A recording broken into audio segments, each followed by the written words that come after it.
Welcome to Todd Talk. Today we're going to talk about phobias. Todd Talk is brought to you by... We put the... in... So I think everybody is afraid of something. I definitely have a few phobias. And looking at the definition, a phobia is, in psychiatry, words that describe irrational, abnormal, unwarranted, persistent, or disabling fears as a mental disorder. So there are some things that are natural to be afraid of. We don't like to be hurt. We're often afraid of the unknown. And many of these irrational phobias are rooted in these actual fears. I think humans are sort of hardwired to be self-preservation machines. You know, we avoid pain and danger. But some of these fears can be very specific or very unusual and really sort of unwarranted.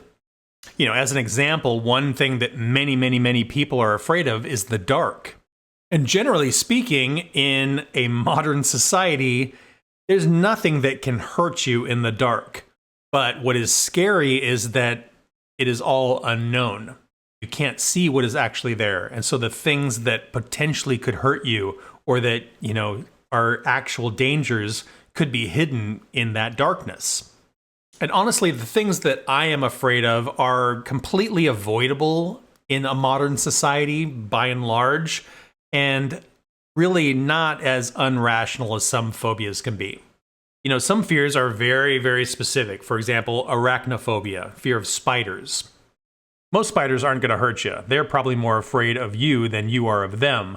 But our monkey brains are hardwired to be leery of weird eight-legged things. There's also some really peculiar ones, like globophobia is the fear of balloons. Pogonophobia is the fear of beards. And you know, to have those kinds of fears, I feel like something very specific and very traumatic happened to you.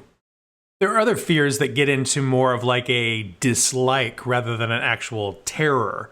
For example, there's ostraconophobia, which is a dislike of shellfish. Another example would be like transphobia, which would be dislike or fear of transsexual people. Phobias run the whole gamut, everything from the very seemingly innocuous to the actually pretty terrible. When I was younger, I used to be afraid of dogs. Growing up, we didn't have a dog, and the dogs I had in my neighborhood were loud and aggressive. And so walking to the bus stop or riding my bike, they were always these little maelstroms of anger and aggression that were pretty terrifying for a 8 to 10-year-old.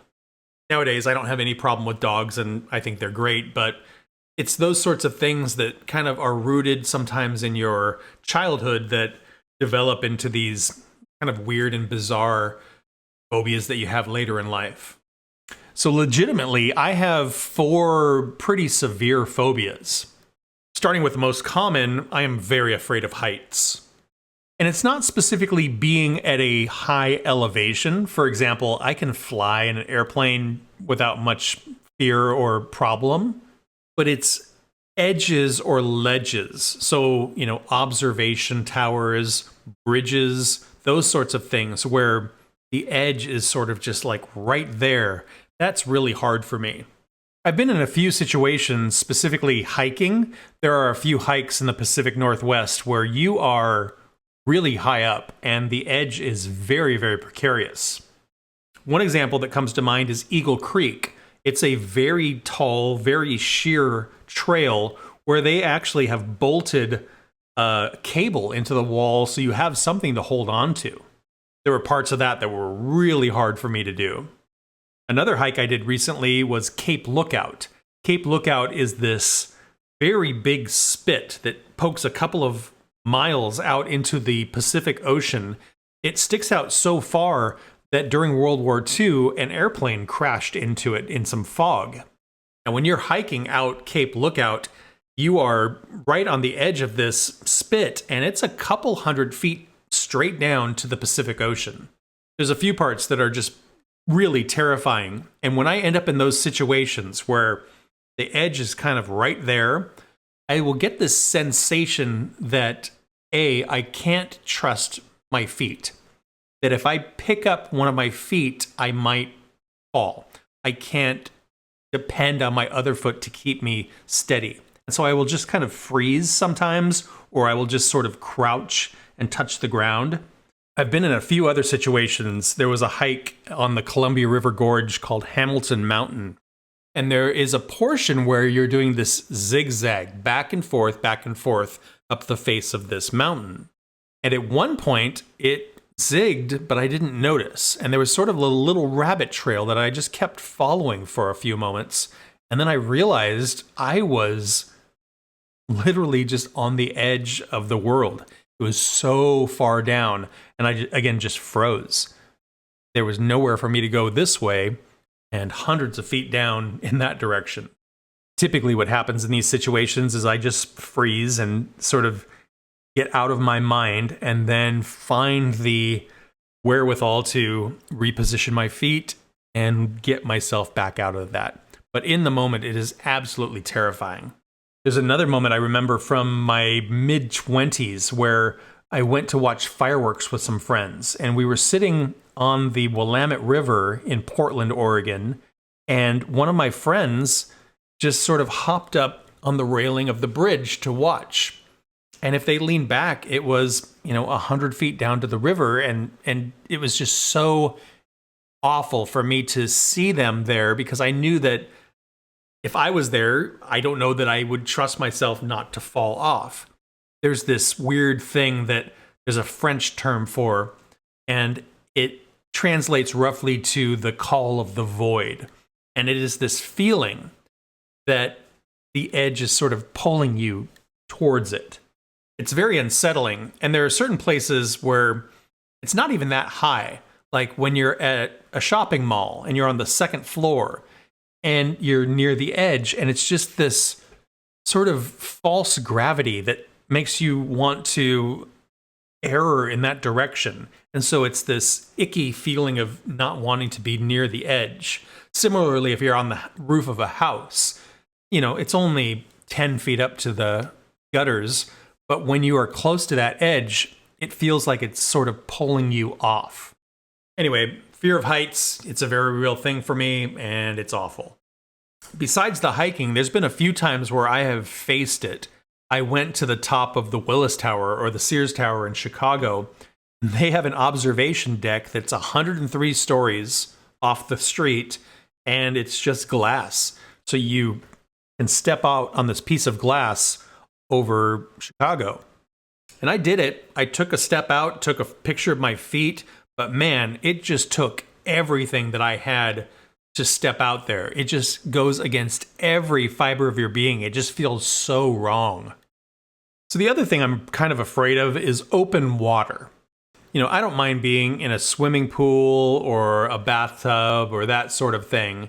But when you're on a river or the ocean where the bottom is invisible, that's really unsettling for me.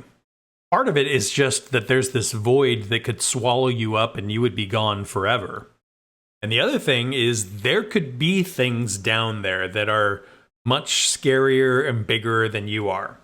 With the ocean, of course, there are sharks and squids and whales and all kinds of big, monstrous fish and things like that, which are pretty crazy. But there was one time I was jet skiing on the Columbia River, which is a very, very big river, and I hit a wave wrong and I fell off, and just being in the middle of that vast space was so unsettling.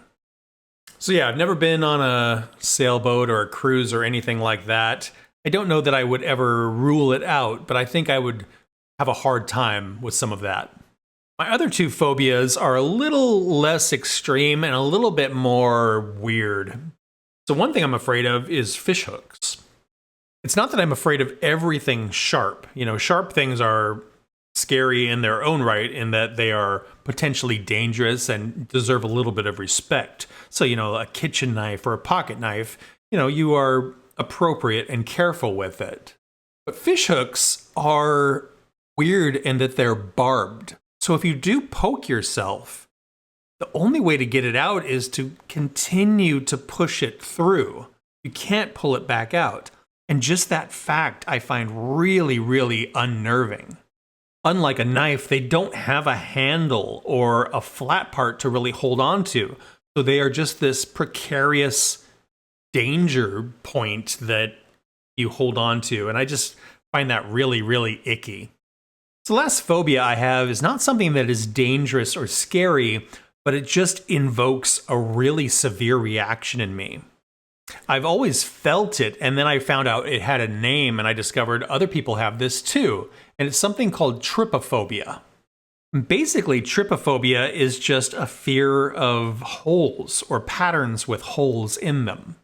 I remember when I was in grade school, I used to be a very inquisitive and very curious person. I would do a lot of reading encyclopedias and different books, and there was a toad that I discovered. It was called a Suriname toad. The thing that's interesting about the Suriname toad is it has these very large pores on its back. And when it lays eggs and then they become tadpoles, they live in these pores on its back. And I found that so uncomfortable and unnerving.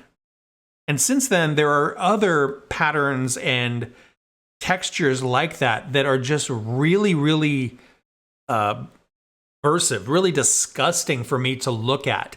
It's really hard to explain why it is so offensive, but just seeing something like that, it just makes me turn away, or it's like a revulsion. So I'll do a trigger warning, but I will put up a couple of images that I find unnerving or icky to look at, and you can kind of see where you land. So there's things like this frog. There's just patterns like this. There are some biological things like this. And then there's artwork like this that also evokes that feeling. So those are basically the things I'm afraid of. I mean, there's all the other normal stuff like nuclear war and cancer and all that, but that's a whole other video. Leave me a comment, let me know what you're afraid of, and I'll see you in the next one.